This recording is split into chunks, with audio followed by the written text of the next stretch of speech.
Hello,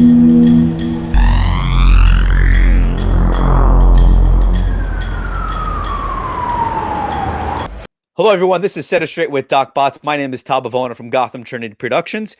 Joining me in a little bit will be Michael G. Graziuso, my partner at Gotham Trinity Productions. And we're going to be setting it straight with Doc Tom Baudelaire from New York Presbyterian Hospital in regards to some facts versus fiction in regards to COVID-19, aka the coronavirus. There's been a lot of news out there, and it's been a lot to decipher what is fact and what is fiction and what we really need to concern ourselves about.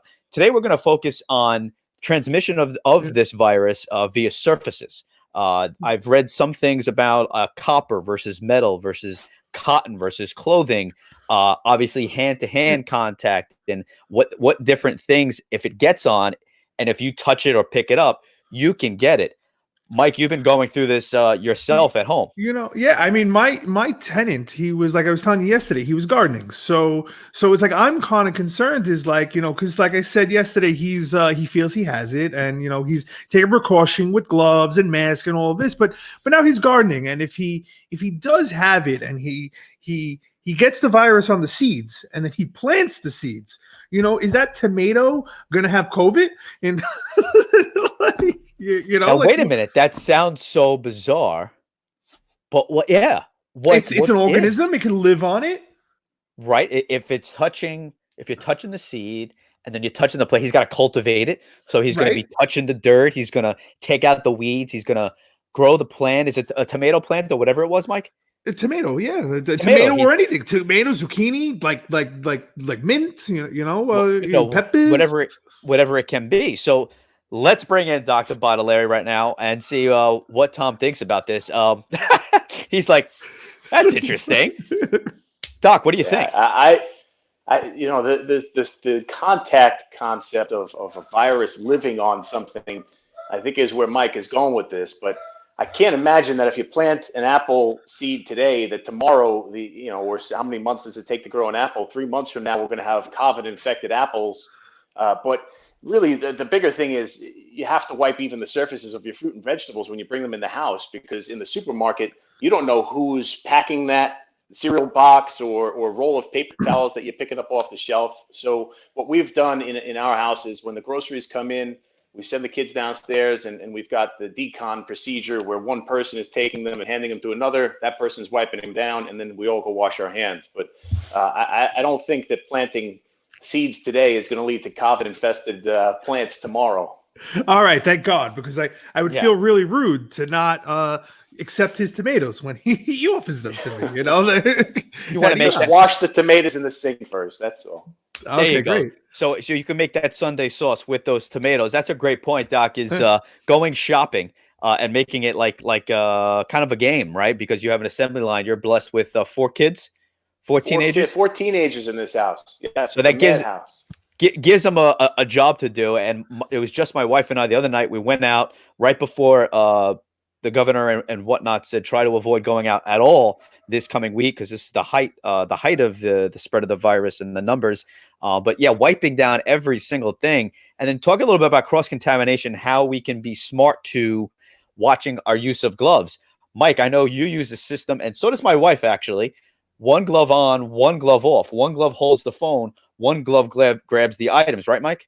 Well, it's actually it's 2 gloves. So it's like both hands have gloves, but one's the clean hand. One's the one that goes in my pocket. One's the one that gets my wallet, my phone, and everything that's clean that was already wiped down. And the other one grabs foreign objects, holds the cart, grabs the objects off the shelves, and so on and so forth.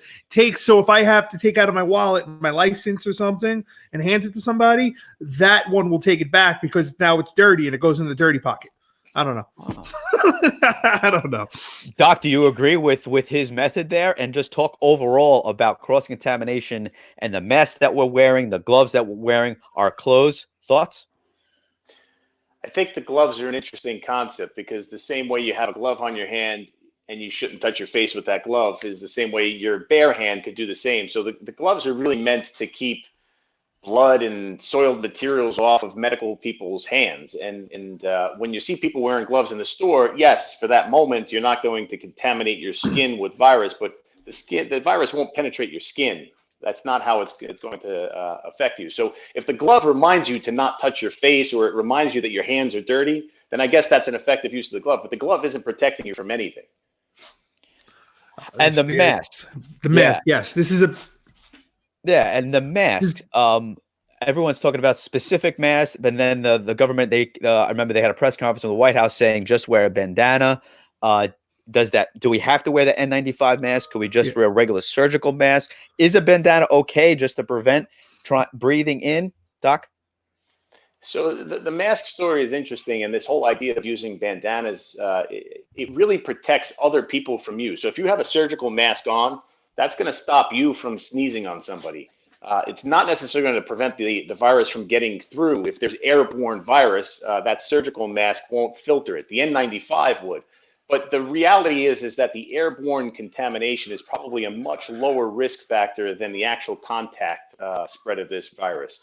We know that it has some airborne potential, but in comparison to actual droplet contamination, the airborne side of it is a much smaller fraction of what we think is infecting people. The dose of virus is lower, and the chances of it happening, because the virus doesn't live as long in the air as it can on a surface. Great. So we talked a little about touching things, and it's okay if your neighbor planted some tomatoes and he says, "I want you to give him my tomatoes," and he touched the seed. You're okay. You can have those tomatoes for your Sunday sauce coming up in the summertime. And we also learned about the mask and gloves and cross contamination. Doc, appreciate the time. All of you, appreciate you joining us for this episode 2 of Set It Straight with Doc Bots. We'll see you next time.